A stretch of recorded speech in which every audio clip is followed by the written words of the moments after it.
From the New Arts and Media Studios in Milwaukee, I'm Charles Purcell. This is The Log. Well, as always, please forgive me if you're ahead of me on the news. There's always a lag between the time I record these episodes and the time you hear them. So with that little reminder, let's go ahead here. A few thoughts on Venezuela. Of course, the original justification for kidnapping Maduro was that he was a drug runner, and they kept pointing to this organization called Cartel de los Soles, which, as it turns out now, it's not an organization in any way, shape, or form. It's simply a term that describes the drug culture in Venezuela. So it's just like their use of the word Antifa, claiming it's an organization with members and leaders and activities. So I just find this mildly hilarious that they were forced to admit that in court, because, of course, now Nicolas Maduro is in a New York courtroom. And one of the first little bits of news we got out of initial hearings was that the U.S. government had to admit that there's no such thing as an organization called Cartel de los Soles. Just like one of these days when they try to convict someone of being a member of Antifa in a courtroom, they'll have to admit that, oh, Antifa is just a word. It's an idea. Oops.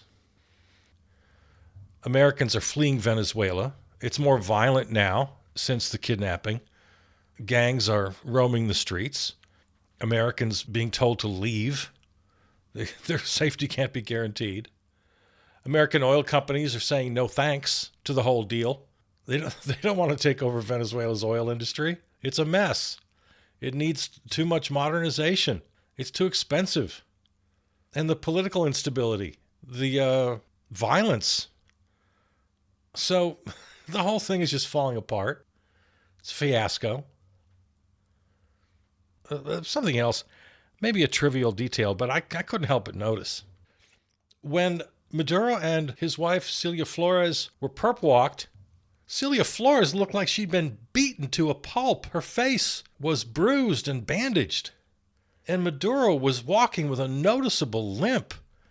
The officers perp-walking him had to practically lift him up just a normal step. He couldn't make it on his own. They had to literally lift him 6 inches. He couldn't make the step up.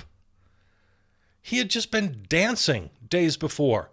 In fact, that was one of the things reportedly that the Orange Menace hated, that Maduro was dancing too much. Yeah, you remember all the footage? Days before he was kidnapped, he was dancing every day. He was feeling great. And then they perp walk him, and he can barely walk on his own power. And his wife is obviously beat up. This is the leadership of our country, you guys. This is the regime. I don't care how bad Maduro and Celia Flores are. I don't care what they're guilty of. The government I want doesn't beat people up. We're up to 6 oil tankers as of this recording that have been seized. I guess they've already made their first big sale, several $100 million worth of crude sold on the open market by the pirate U.S. regime. That's how things work now. Lord mighty. Representative Salazar of Florida. I'm sorry I forgot her first name. I happened to catch a little interview with her. She's very happy with what's going on in Venezuela. And I recognized her right away because she's the same one who just swore up and down during the last presidential campaign, just guaranteed that the arrests of immigrants would be only violent criminals and not your neighbors. She said if ICE arrested regular folks, she would be vehemently opposed. But she guaranteed that wouldn't happen. Yeah, Salazar of Florida. Brilliant. This regime cares about democracy when they're destroying it right here within our borders. They care about democracy in Venezuela? Forget it. And then the wider story. Why Venezuela? Why now? Why does it seem connected to Greenland? I recommend Craig Unger. He wrote a book. What was it called? Let's see. Oh, yeah. House of Trump, House of Putin. So author Craig Unger, he's got a good Substack going. You should check him out. And he had a really excellent story this week about how the Orange Menace goes back to the mid-'80s with the KGB and the Soviets and with Russia. He's been a stooge pretty much ever since. Those were his Roy Cohn and Roger Stone days, first getting him interested in politics. And I guess the Soviets just loved the idea. They may have been one of the first to float the idea to him about politics. You could be president, Mr. Trump. But the guy is so impressionable. He's such a child. He still is, and he always was. These plans about Venezuela, about Ukraine, about Greenland, about destroying NATO, these are all Kremlin talking points. These are all straight out of Putin and the KGB. And it started back in 1987, his first visit to the Soviet Union. And they praised him up and down. They played him like a string violin. And either he was just convinced that they had a good point, or maybe, I think more likely, he's just simpatico. He liked the idea that he could be a powerful guy and get his riches, and he could manipulate the world, maybe. I think that's probably it. The other theory, of course, is blackmail, which is also a perfectly legitimate theory. The KGB and the Soviets, a long history of compromat, gathering compromising material on their targets and then using them as political stooges. So the attitude about Ukraine and Zelensky, the adventurism in Venezuela and Greenland, really makes so much more sense when you look at it from this angle. So yeah, I recommend checking out Craig Unger.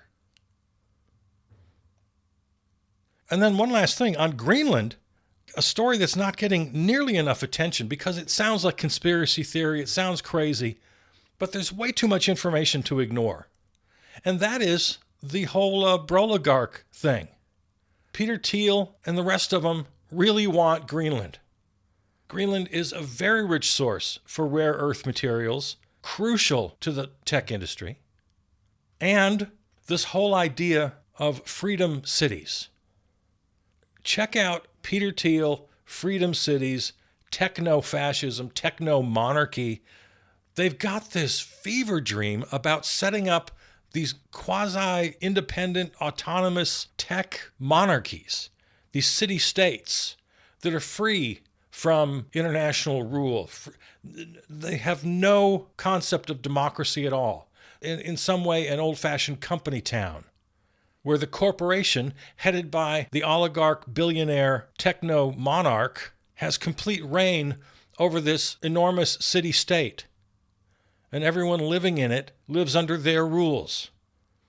It's a monarchy. It's not a democracy. It's not beholden to any international rules. And I guess, according to the reporting, Thiel and the rest of them, Musk, they write about this, they talk about this on podcasts themselves.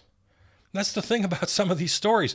You don't have to connect the dots. They come right out and tell us. So apparently Greenland, for them, is a prime location for these so-called freedom cities. So it's a wild story, but to my mind, eminently plausible, especially as the billionaires, the oligarchs, take more power in this age of looming AI. When soon a great percentage of us are going to be literally out of a job and wholly dependent on the powers that be for our very livelihood.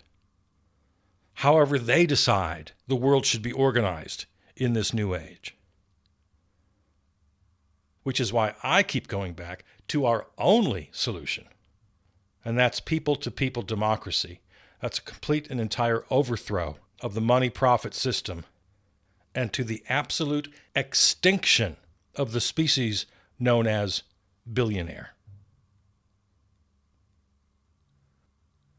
Let's talk about normalizing, one of the more important words of the second half of this decade. The chaos continues in Minnesota and elsewhere.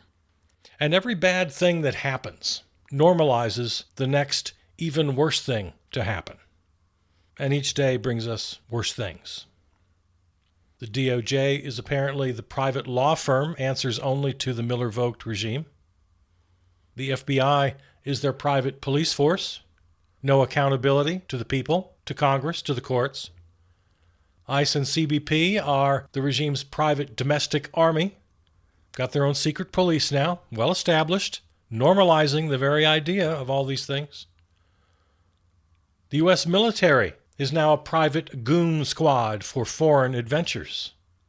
Congress just a couple days ago failed to pass a bill that would limit the Miller-Vogt imperial presidency, limit the powers of military use. But no, that failed. Congress once again said, okay, we're nothing. We are now the Soviet Duma. Miller, Vogt, Hegseth, Rubio, the oligarchs, with the orange tap-dancing meat puppet out in front. It's all yours. You have all the power. We concede. Now they're threatening the Insurrection Act against Americans employing their constitutional right to protest. And the chaos in Minnesota grows day by day. Reports of other shootings. Another immigrant died in detention. Just reported that earlier this month, a Cuban immigrant who'd lived in the United States for almost 30 years was handcuffed, tackled by guards, placed in a chokehold until he lost consciousness and died. That, according to witnesses, the federal government is lying because that's what they do. The official story is that he was attempting suicide, just like Renee Good was trying to run over an agent with her car. We see the lies clearly when we have videotape. When we don't have videotape, we can safely assume they're lying. One of the more disturbing reports I heard, as I've told you, I monitor, although it's not easy. I flip over to CNN occasionally to see what they're up to. A CNN reporter was telling the story of her ride-along with ICE agents, where they were very respectful. There were no protests. It was all very civilized and peaceful. Of course, they were still asking for papers. They were still detaining people unlawfully. They even arrested a U.S. citizen during her ride-along, who several hours later was able to prove their citizenship. But the reporter's conclusion was to blame all the troubles on the protesters. As long as you comply, everything will be fine. Wolf Blitzer, thank you, great reporting. His co-anchor, an excellent perspective. Yeah, this is the soft version of comply or die, which we've heard from the vice president. We've heard from members of Congress. A family was attacked in their car with tear gas, children inside. A 6-month-old lost consciousness and had to be revived.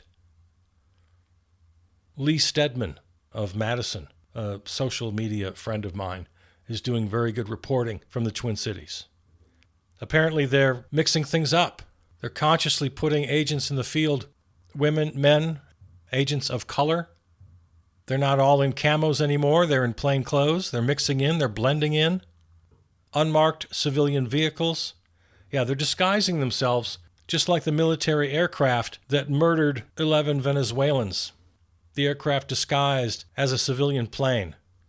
A war crime. Yeah, the ICE agents, the CBP agents are starting to mix it up, trying to blend in. They'll have one license plate number on the rear of the vehicle, a different license plate number on the front. And then every night they switch them around. For the first time, it's been reported the use of HC smoke, hexachlorothane, a type of tear gas that can cause permanent damage, illness, even potentially cancer, now being used. This stuff is so harsh, it's been banned for military use. In a suburb just outside of Portland, it's been reported that ICE agents are disguising themselves as utility workers. Uniform, hat, clipboard, knock on the door. Oh, got to check your meter. Yeah, this is what the secret police are up to. Ground zero is still the Twin Cities. Thousands of ICE agents swarming the area. Obey or suffer, comply or die. And the irony of threatening the Insurrection Act when the people of Minnesota are not rebelling against the nation, they're fighting for the nation, against unlawful, unconstitutional thugs, state-sponsored terror. I mean, let's be clear, they're breaking every law in the book, where neighbors and observers are simply trying to protect each other. It has grown into wider protests. And are they trying to impede ICE operations? Yes, they are. Good for them. I call that good old-fashioned civil disobedience. I do not call it an insurrection or rebellion. Anything they're doing is certainly not punishable by death. That's how they justified the Renee Good killing, because she was disrespectful. Respect authority without question. Comply or die. That's bad enough in and of itself, even under the very best circumstances. But this is a private, fascist army, threatening, terrorizing, beating, and killing. And this military and paramilitary in the street goes back to the first Orange regime, attempting, and now succeeding, it appears, to normalize this behavior. Normalizing. Don't let them get into your head. Do you remember when masked, unidentified feds threw Black Lives Matter protesters into unmarked vans? Do you remember that? In the summer of 2020, the George Floyd protests? Unidentified, masked federal agents at night under cover of darkness. They were only discovered by the protesters themselves, who brought it to the attention of the press. Do you remember that video? Seeing it for the first time? Secret police manhandling and tossing folks into unmarked vans. Do you remember how shocked we were? It was difficult to believe at first. We couldn't believe our eyes, how shocking this was. Well, now it's normal procedure, done in the light of day, in front of hundreds of witnesses and news cameras. Every day, all day, and the next day, and the next. That's what you call normalizing. And he wants to do this in city after city, town after town. He wants to engulf the entire nation. He wants to put the entire nation under the boot of his private SS army. These state-sanctioned terrorists, these paramilitary militias, will help the regime to intimidate voters or even cancel the upcoming elections. People scoff. They say it's crazy. It's not. How many times has he floated the idea of not having elections or not needing elections? I've lost count. There was another one just the other day in that Reuters interview. When you think of it, we shouldn't even have an election, he said, the orange meat puppet, at the direction of Miller and Vogt.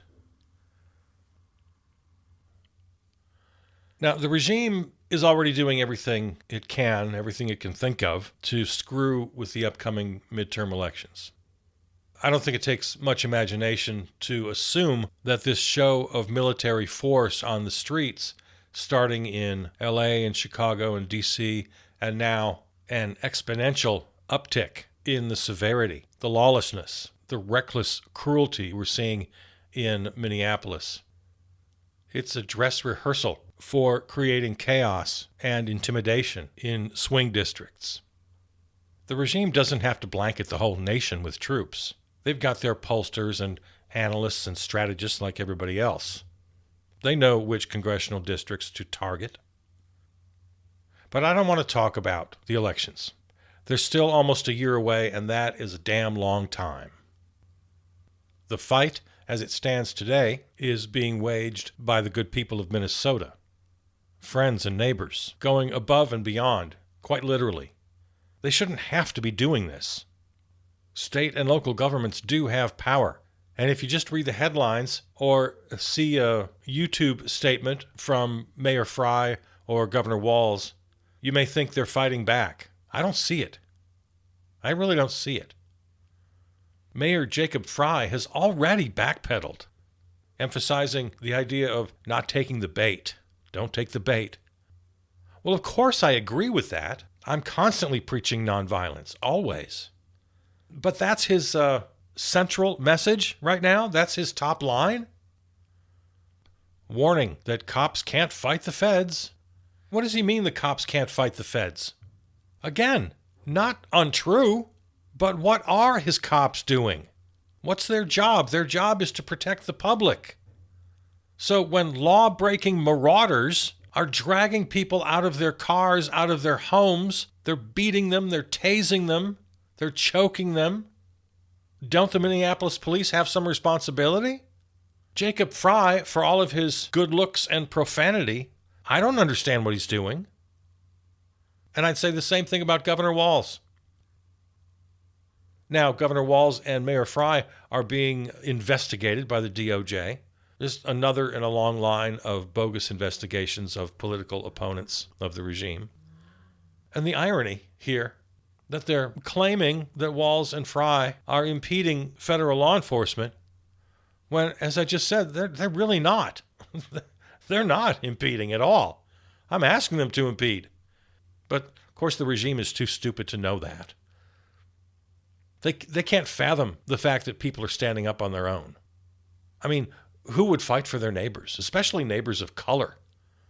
They're incapable of imagining it because they are vile, twisted degenerates. But with every new iteration of the regime's fascist takeover, we face the same problem. Where are the Democrats? Where's the opposition party? The House, just days ago, passed a large spending bill that hands over another $10 billion to ICE, to DHS, in addition to the billions they got in the very big, very bad bill. Democrats voted for this funding. Now it still has to pass the Senate, and once again, we look pleadingly, naively to the Democrats of the Senate. Passage requires 60 votes. Republicans can't do it alone. The Democrats have to hand it to them. And they will. They will fold, I'm sure. Be happy to be wrong about that. Just at a time when we need them to be bold, we need them to be disruptors, fighters. Democrats are also debating among themselves about, we don't want to say abolish ICE, that's too strong. They're comparing it to the defund the police phrase. They're doing literally nothing. Gavin Newsom, whose main job description these days is to talk on podcasts, caved to right-winger Josh Shapiro. Oh yeah, ICE has a job to do. We don't want to criticize them too much. We don't want to defund ICE, no. I tell you, this slate of corporate Democrats running for president, you guys, just don't. So there are some smatterings of local and state governments doing the right thing, but there's very little, and there's literally nothing coming from the Dems in Washington. And in addition to government, I'm asking again, where are the other large institutions of this nation? The silence is deafening. The major law firms, large businesses, churches, sports leagues, Hollywood, where's the movie?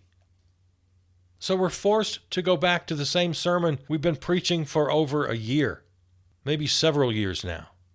It's up to us. And we're seeing it in real time. We're seeing it live streamed from the neighborhoods of Minneapolis. Now, I'm the last person to give them any advice. I'm just in awe of their bravery, their creativity, their tenacity. So I'm not here to give them any advice at all. But I will remind those of us here gathered in this audio space in the moment to remember we cannot win a violent fight. Violence has no place in our response to the regime. Witnessing, yes. The so-called legal observers, yes. The mutual aid, it's massive, springing up everywhere, helping with food, rent assistance, transportation. We have to continue to educate each other, to educate ourselves, stay well informed. And it's one thing to fight, to resist, to hold our ground, but it's another to defeat the regime, which really is what it's all about, right? And for that, it's especially important that we denounce all violence. Because A, it's just wrong. It reduces us to their level. And B, it will never work. It cannot work. It's just very, very bad strategy. So for those reasons, violence is off the table. And I think here language is important. I don't think the word peaceful is being used effectively because it seems to exclude the idea of disruption. And disruption is the single most important element of our strategy. At least I think it should be. The partnership of local and state governments, the witnessing, the mutual aid, the education, all of those things are very important. They're all necessary components, but none of them are sufficient without disruption. All are necessary, none are sufficient without disruption. The number one central component. We have to shut down systems. That's not peaceful. It's not timid, passive, which I'm afraid, just strictly speaking language here, the word peaceful seems to suggest. I'm not against being peaceful. I'm saying the word itself is not constructive. In fact, it's misleading. We have to block traffic. We have to disrupt normal business, occupy buildings, block entrances, work slowdowns, call in sick. Whatever slows down, disrupts, or even shuts down normal business, that's got to be our business. Nonviolence, yes. The marching in the streets, the chanting, the singing, the signs, the giant puppets, it's all great. I'm not against it. Keep it up. But it must be in concert with dedicated, strategic disruption of systems. Now be careful. Use your training. Document everything because they lie. And they'll not only lie about what you're doing, they're going to send agitators, right-wing infiltrators into your marches, into your demonstrations to create violence. That's exactly what they did in the summer of 2020. Black Lives protesters were not violent. Some violence erupted spontaneously from people in the neighborhood. Most violence, and this has been proved now, it's in the data, most violence came from right-wing agitators and from the cops themselves. So be careful out there. Lawmakers, CEOs, the people who currently hold the power will do nothing until they're forced to, until they have no choice. They will never do the right thing out of the goodness of their hearts. They have to be brought to their knees. And the only thing that will bring them to their knees is if we shut down their system. Because as bad as the situation is in Minneapolis, it's not even about that anymore. It's about whether or not you want to live in a democracy. If you want any semblance of social or economic justice, as opposed to a totalitarian oligarchy where all of us are peasants and all of our rights are derived at the whim of a handful of autocrats. That's where we are. All right. This and all episodes can be heard at the website charlespurcell.com or on your favorite podcast platform. Follow on Substack and Blue Sky. Remember, the Daily Log, Monday through Saturday, can be heard exclusively on Substack. Thanks to our flagship terrestrial station, River West Radio in Milwaukee. Peter Donalds wrote and performed our theme song. All right. I love you. I'll see you out there.